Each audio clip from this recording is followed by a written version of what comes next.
and a business card found in Shanksville. The list goes on. A former high-level intelligence official commented to New Yorker magazine, "Whatever trail was left deliberately for the FBI to chase." They used hundreds of different payphones and cell phones, often with prepaid calling cards that are extremely difficult to trace. And they made sure that all the money sent to them to fund their attacks was wired in small amounts to avoid detection. Small amounts?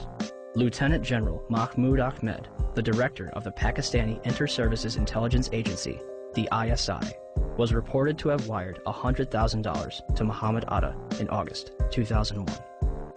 This transfer was facilitated by Saeed Sheikh, the man who allegedly kidnapped and murdered Wall Street Journal reporter Daniel Pearl, who is investigating the ties between the ISI and Islamic militants. And the Pakistanis, of course, if you know your history, have only been a couple of degrees of separation away from the so-called Al-Qaeda hijackers. The ISI has had a long-standing relationship with the Central Intelligence Agency, dating back to the 1980s with the establishment of the Mujahideen in Afghanistan, which would evolve into Al-Qaeda. I focus in on the wire transfer that General Mahmoud Ahmed wired to Muhammad Atta right before 9/11. That's pretty crucial because General Mahmoud Ahmed was actually meeting with key Washington, D.C. insiders, Senator Bob Graham, Porter Goss, the future director of CIA, on the morning of 9/11. And he has a relationship not only with the CIA, but with Dick Armitage at State Department, Mark Grossman at State Department. Yes. Dr. Rice, are you aware of the reports at the time that ISI chief was in Washington on September 11 and on September 10th, $100,000 was wired from Pakistan to these groups here in this area? And why he was here, was meeting with you or anybody in the administration? I have not seen that report, and he was certainly not meeting with me. Yes? In the White House transcript of this exchange, which is delivered to the press, the information about the ISI is censored. Bob Graham and Porter Goss will later co-head a joint inquiry which publicly claims that the Bush administration received absolutely no intelligence that could have prevented the attacks. The meeting begins at 8 a.m. over breakfast at the Capitol building and lasts through Flight 175's impact with the South Tower. During his visit, which began on September 4th, Ahmed would also meet with the present CIA director, George Tenet. A month later, after reports of the transfer between himself and Atta, Mahmoud Ahmed retires from the ISI.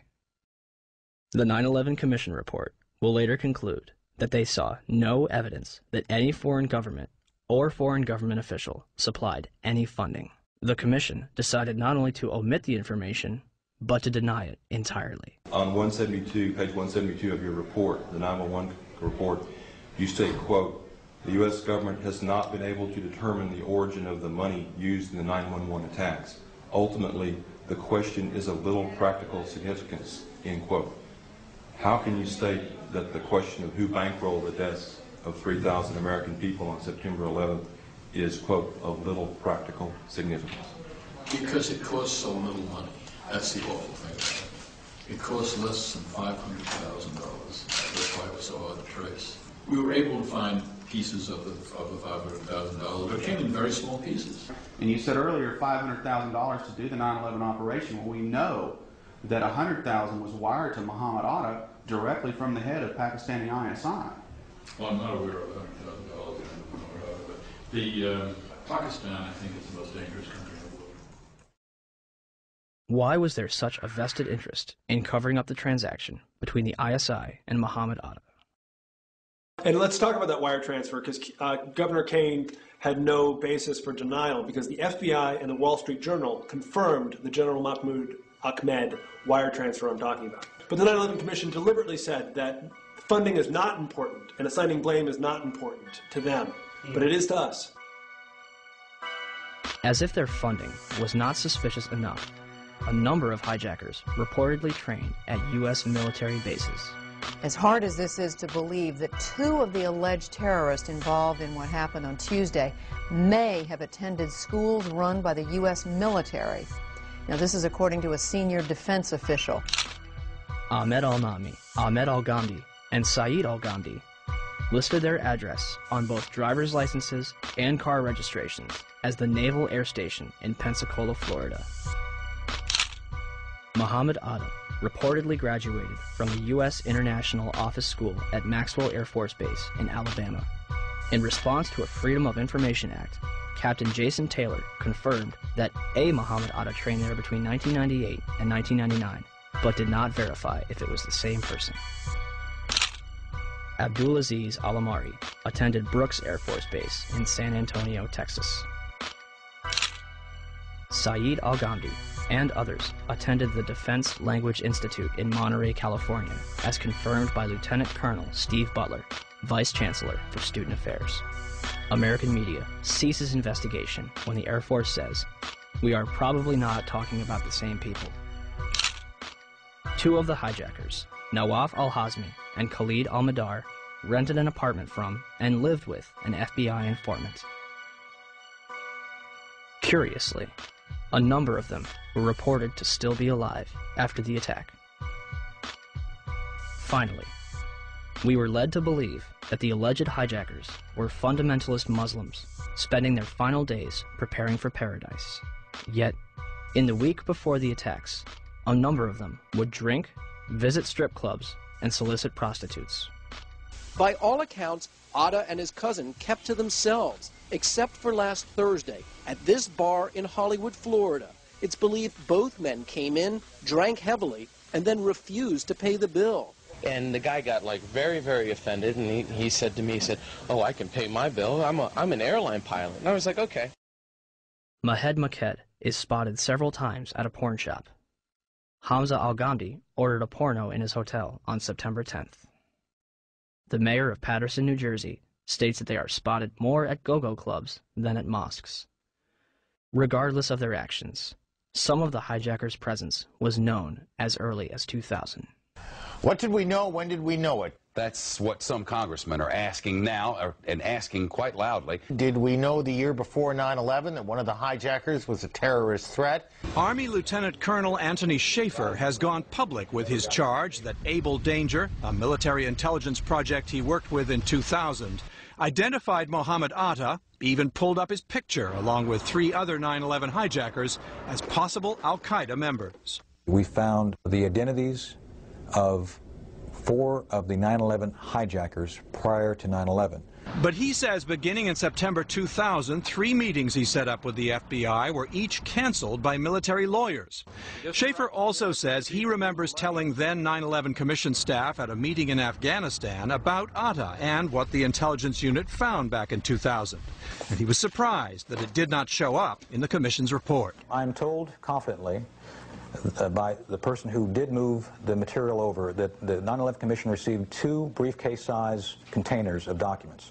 I can tell you for a fact that would not be 1/20th of the information that Able Danger consisted of during the time we spent. A 9/11 Commission spokesman said nothing they got from the Pentagon in early 2004 backed up Schaefer's claim, quote, "None of the documents turned over to the Commission mentioned Muhammad Atta or any of the other future hijackers." Where is it? Where's the beef? Where's the substance? Where is this mysterious chart that purportedly says that Atta was connected in some real way to these other hijackers? We'd love to see it. The company responsible for the chart, Orion Scientific Systems, would claim that only 2 charts were produced and that Atta was not present on either one.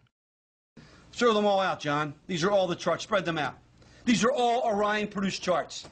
These charts were all done by the data mining efforts. So the Orion Corporation lied to the Senate Judiciary Committee staff. All data mining efforts, and yet the company said to the Senate Judiciary staff, "We don't have any of those charts. They're not ours." Well, here they are. And their logos are on each one of them. Well, Mr. Chairman, at least 2 of the 5 people that were going to appear today were threatened with removal of their security clearances if they continue to talk about this. This is going Are you back. at liberty to identify who those 2 are? I will to you. I'd rather do it privately since the Defense Department has chosen not to allow anyone to testify, but I will provide that information to the committee.